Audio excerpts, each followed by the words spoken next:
이 남자가 나를 좀 사랑했으면 좋겠다. 근데 나는 이때까지 남자들이 먼저 다가오기만 했지 내가 이렇게 노력해본 적이 없단 말이야. 대체 어떻게 해야 이 남자가 나를 사랑하게 될까? 오늘 남자들이 결정적으로 사랑에 빠지게 만드는 여자의 말과 행동 알려드릴게요. 첫 번째, 차별화 전략. 여자들이 남자들을 고를 때 남자들을 이리저리 살펴보고 비교해서 내가 더 만족할 수 있는 사람을 판단하고 구별하듯이 남자들도 어떤 여자를 좋아하게 될 때 마찬가지로 여자를 판단해보게 됩니다. 이 남자는 다른 남자들이랑 다르게 이런 부분에서 더 장점이 있네? 이렇게 다른 남자와는 확연히 다른 차별화가 되는 남자에게 우리가 관심이 가고 그런 사람과 연애관계로 발전할 확률이 높듯이 마찬가지로 남자도 이 여자는 단순히 예쁜 게 아니라 다른 여자랑은 구분되는 독창적인 매력이 있다. 이렇게 판단이 될 때 나에게 더 좋은 평가를 하고 의미를 남달리하게 되는 거죠. 남자는 이쁜 여자면 다 좋은 거 아니야? 맞습니다. 이쁜 여자를 굳이 마다할 남자는 없죠. 하지만 남자도 어느 정도 외모가 수려하거나 돈이 많다거나 사회적인 지위가 높아서 주변 환경에 나 정도 되는 여자가 많다면 더 이상 그건 특별한 메리트가 아니라 그 남자의 기본적인 커트라인에 불과한 것이 되는 거죠. 그래서 우리는 다른 여자에게서는 찾을 수 없는 매력적인 모습을 보여주어야 하는데 사실 외모나 직업이나 학벌처럼 이미 어느 정도 정해진 것들에서 확 변화를 주긴 어렵잖아요. 이럴 때 사용할 수 있는 방법은 일반적으로 여자들이 연애에서 바라는 것과는 다른 나의 연애 태도를 보여주는 겁니다. 여자들끼리 얘기하면서 남자애들은 연애를 할 줄은 몰라. 아니 여자가 원하는 거 되게 단순한 건데 그걸 몰라준다니까? 이렇게 남자가 이해가 안 가듯이 남자들끼리는 야 쟤들은 그게 그렇게 힘든 일이라는 걸 왜 모를까? 아니 하나하나는 별거 아니지. 야 근데 그게 한두 개도 아니고 그렇게 신경 쓰려면 그게 쉬운 일이 아닌데 이런 얘기들이 오가기도 합니다. 이렇게 남자에게 남자들끼리 할 법한 그런 얘기를 남자에게 들려주는 거죠. 회식 자리 가면 여자는 걱정할 수 있으니까 중간중간 연락은 해줘야 된다고 생각해. 안 그러면 내가 기다리잖아. 이런 것보다 회식 자리 가면 위아래 다 눈치 보이고 연락해봐야 그 연락이 어디 뭐 집중해서 연락이 되겠니. 그냥 그 자리에도 사람들이 있는 거니까 그 사람들한테 집중하고 또 나한테 집중할 수 있는 시간에 나한테 집중하는 게 더 나아. 연락도 하고 싶어야 연락이지. 억지로 연락해봐야 그게 무슨 의미가 있겠어. 나중에 결혼하면 서로 맞벌이하면 집안일도 반반하고 그래야 공평하다고 생각해. 그래야 서로 불만이 없지 않아? 요새 가사 반반, 집안 반반 그렇게 해봐야 그게 반반이 되겠어? 나든 남편이든 같이 일해도 뭐 어떤 사람은 정신적으로 육체적이든 더 힘든 사람이 있을 수 있겠지. 남편 그럴 때는 내가 이해해주고 또 내가 그럴 땐 남편이 이해해주고 그렇게 사는 거지. 그리고 이런 게 안 되는 사람이랑은 처음부터 안 사는 게 맞는 거지. 규칙처럼 그런 거 정해놔봐야 오히려 싸움에 불씨밖에 안 될걸? 그렇게 정해놓으면 너 왜 이거 안 했어? 너는 이거 안 했잖아. 이렇게 싸울 구실밖에 더 되겠어? 여기서 주의! 다른 여자랑 차별화가 되기 위해서 내가 감당 못할 말들은 하지 마세요. 그럴 수도 없으면서 마치 내가 남자를 위해서 모든 것을 이해하고 헌신할 것처럼 얘기했는데 나중에 지켜지지 않으면 그 책임이 나한테 돌아오기 때문에 그런 말은 애시당초 안 하는 게 낫습니다.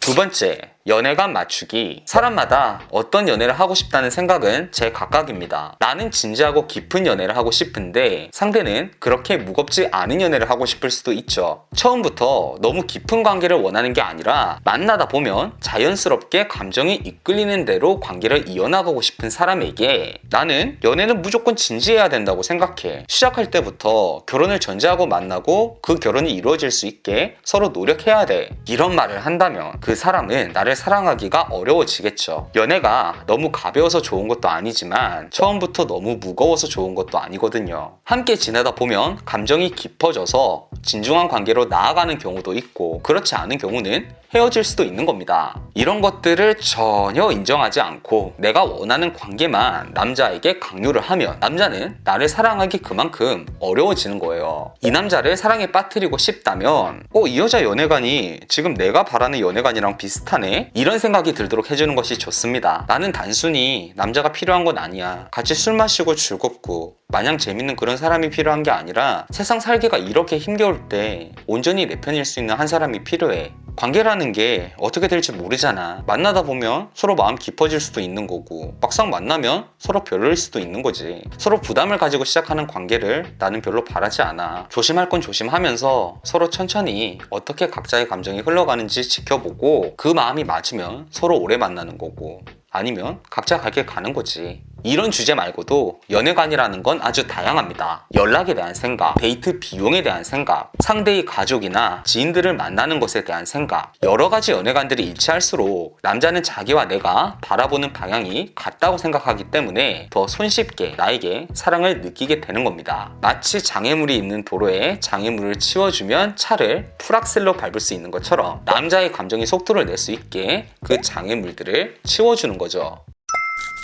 세 번째, 진취적인 모습. 남자들은 자기가 사랑하는 여자를 보호해주고 싶은 욕심도 있지만 반대로 자신이 보호받고 싶은 욕망도 있습니다. 기본적으로는 남자가 여자친구를 봤을 때 이 여자는 내가 지켜줘야 될 사람, 이렇게 생각하는 경우가 더 많지만 남자도 현실이 힘든 시기라면 나도 좀 여자친구한테 의지하고 기대고 싶다, 이런 생각을 하기도 하죠. 그리고 많은 여자분들이 이럴 때 남자에게 힘들면 나한테 기대, 내가 의지하게 해줄게, 이렇게 얘기하지만 남자 입장에서는 내가 이때까지 지켜주기만 했지 지킴을 받아본 적이 없는데 지금 갑자기 너한테 기대라고 한다고 내가 너한테 기댈 수가 있겠니, 이런 생각이 드는 겁니다. 매번 남자친구한테 아이 같은 모습, 보호 본능을 자극하는 그런 모습을 보여주다가 갑자기 나한테 의지하라고 했을 때 마치 우리가 어린아이가 자기한테 의지하라고 한다 해도 마음 편하게 의지할 수가 없듯이 말은 고맙지만 마음은 편하지 않은 상황이 되는 거죠. 그래서 여자분들이 남자의 보호 본능을 자극하는 여자, 이런 것들도 물론 매력적이지만 마냥 이런 모습만 보여줘서도 안 되는 겁니다. 일이 너무 힘들어서 요새 직장 가기 싫어, 이렇게 부정적인 모습을 보여주기보단 힘들어도 나만 힘들겠니, 그래도 내가 맡은 일이니까 다른 사람들한테 폐는 안 끼쳐야지, 그리고 나름 일도 재밌는 면도 있고, 이렇게 긍정적인 얘기를 하고 이런 일이 생겼는데 어떻게 해야 될지 모르겠어, 머리 아파, 이렇게 소극적인 태도보다는 이런 문제가 생겨서 세무사랑 상담하러 가야 돼, 얘기 듣기로는 이런 방식으로 해결하면 된다더라고, 이렇게 적극적으로 자기 문제를 척척 해결하려는 그런 모습들이 이 여자는 내가 지켜야만 하는 대상이 아니라 내가 힘든 일이 있을 때 조력해줄 수도 있는 사람이네, 이런 여자 흔치 않지, 놓치면 안 되겠다, 자기야 내가 잘할게, 이렇게 나를 더 사랑하게 만드는 방법이 되는 겁니다. 설레이고 가슴 떨리고 심장이 쿵 하는 그런 여자로서의 매력도 좋지만 이렇게 남자가 미래를 함께하고 싶게 만드는 매력이 어떤 의미에서는 남자의 더 큰 사랑을 불러옵니다. 남자에게 설렘만 줄 게 아니라 나랑의 미래를 꿈꿀 만큼 그 남자에게 가치 있는 사람이 되실 준비가 되셨다면 구독과 좋아요, 그리고 여러분의 이야기를 댓글로 들려주세요. 저는 여러분의 연애를 맛있게 요리해드리는 연애 맛집의 연애 셰프 주인장이었습니다.